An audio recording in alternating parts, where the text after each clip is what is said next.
The Raiders stink. That's what's wrong with them. And they stink on the offensive side of the ball primarily.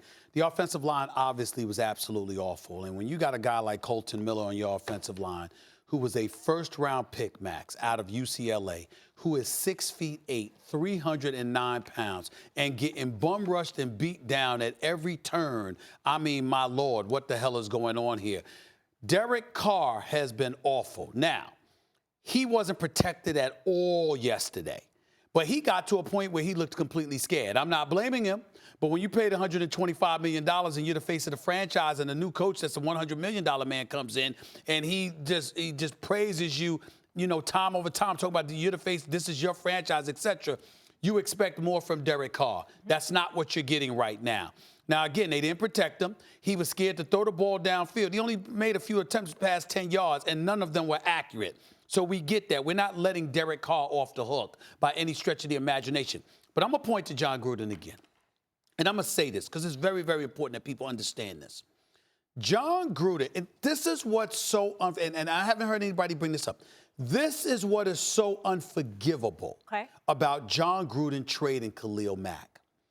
Jon Gruden, the Jon Gruden that we know and love, Chucky himself, and the man that was doing Monday Night Football and doing such a great job for us. Jon Gruden spent his last 6 years as an NFL coach making the playoffs twice and not winning a single playoff game. Then he goes away from the game for 10 years. So it's been 16, 17 years since we saw Jon Gruden do something of relevancy as a coach in football. You get $100 million. What's one of the biggest reasons he got that money, Max? It was because he kept himself in the mind's eye, in the public eye, as it pertained to football. And what do you rave about him? It's not just his football acumen, it's his passion. When he gets the job offer from Oakland, what did we say? It's Raider Nation. This is Raider Nation that we're talking about here, okay? So if it's Raider Nation that we're talking about, and you're talking about that passion and that fervor and everything that personifies the silver and black back to the days of Jack Tatum, Max Kellerman, and those boys.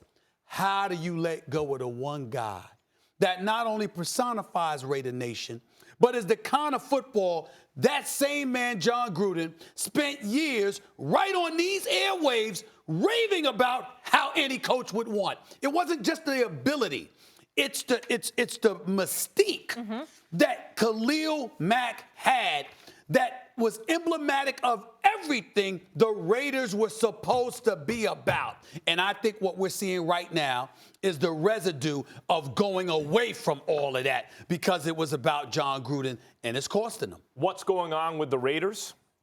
Well, first of all, let me start what you brought up. Sure. $100 million, $10 million a year for 10 years. $100 million. And that's just the contract, not the additional incentives that pumps it up to 18 That's right. The reason for that is he was so excellent on TV for us, and he was making so much money that it was going to take a whole lot of money to get him to leave the booth. Of course it would. And whoever offered him that money, and I believe, Tampa wanted him to, yeah. But the difference is, I believe, had a quarterback that he believed in. That's true. That's where he would go. Because exactly coaches usually look for, where do I see a quarterback I can win with? Okay. What does it take to win in the NFL? If you're designing a team from scratch, a franchise, you go, I want a head coach. I want a quarterback second, right? And the third thing I need is a quarterback killer. That's the three things to start with. There are other things you need too, an offensive line, etc. Let's not forget. The Raiders, if it wasn't the Cowboys with the best offensive line a couple years ago, it was the Raiders. They had a great offensive line. The defense was the problem. But again, and Seattle's defense isn't what it used to be, and Seattle's not a good team. Seattle's a bad team right now. And they waxed them. And it's not like it's just because of the travel for the Raiders. They both had to travel all the way from the West Coast to England. Okay. You have the quarterback, the head coach, you have the quarterback killer. Wrong. You don't have the quarterback killer anymore. And in fact, what it looks like is that's the only thing they actually had. Because the head coach, is he actually a plus compared to other head coaches? Not whether or not Jon Gruden can coach. Is that, does he give you a premium over other coaches in the league? Questionable. Does Derek Carr give you a premium over other quarterbacks? I think that's probably, the answer is likely no. The only thing you had was the quarterback killer, and he's gone. And here's the killer about that now. Think about this. He's going to start to shop Derek Carr. We're already hearing about it. You're reading about it because Carr's not that good. Now, all of a sudden, he's going to get runway. Because, look, I traded Khalil Mack because I'm rebuilding. Oh, we have to see what he does with the draft picks. Traded the quarterback. When he does that, oh, we got to see what he gets. That's going to give him a good 3 years lead time where you go, let's see what he acquires and how this comes together, right? Who says he's going to trade Derek Carr right now? That might not happen for another couple years. So he's going to get 2 or 3 years right now to see what he can do with the draft picks.